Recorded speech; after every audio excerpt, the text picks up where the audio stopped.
ससुरा में गेनी गे पियावा के पैनी तो हमरो जिंदगिया बेकार कईनी। ससुरा में गेनी गे पियावा के पैनी तो हमरो जिंदगिया बेकार कईनी।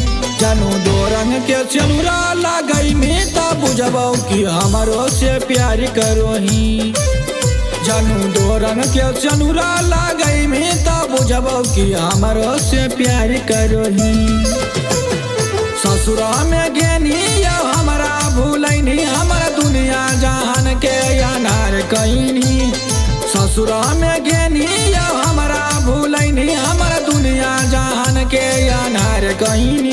जानू दो रंग के चनुरा लगईनी तब बुझबौ कि हमरो से प्यार करोही। जानू दो रंग के चनुरा लगईनी तब बुझबौ कि हमरो से प्यार करोही।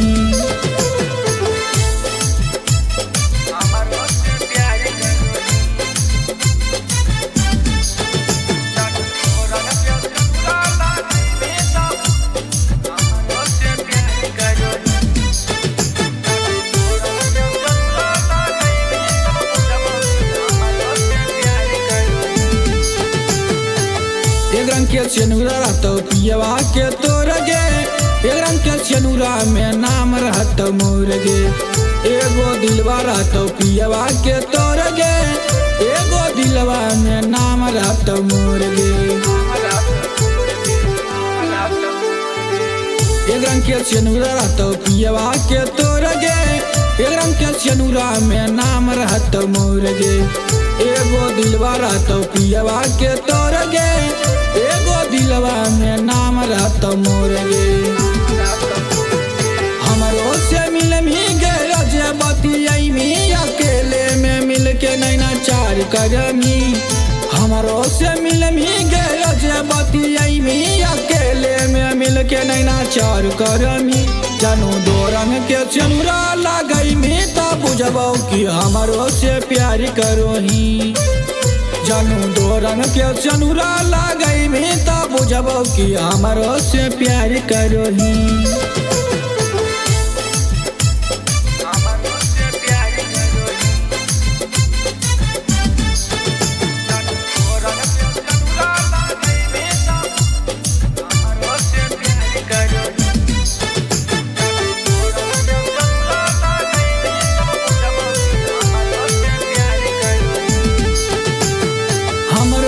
मेहंदी जानू हाथ में लगाई है पियनम के ससुरा में सजिया सजई है।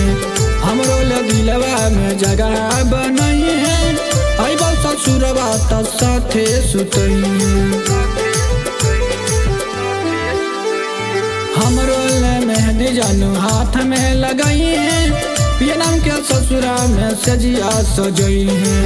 हमरो दिलवा में जगह बनई है अइबो ससुरवा त साथे सुतई है। आबो हाँ यदिया त गिरो हाँ कौलरवा तो हमारा साथे खेला बाड़ी कहीनी। आबो हाँ यदिया त गिरो हाँ कौलरवा तो हमारा साथे खेला बाड़ी कहीनी। जानू दो रंग के चनुरा लगईनी तब बुझबौ कि हमरो से प्यार करोही। जानू दो रंग के चनुरा लगईनी तब बुझबौ कि हमरो से प्यार करोही।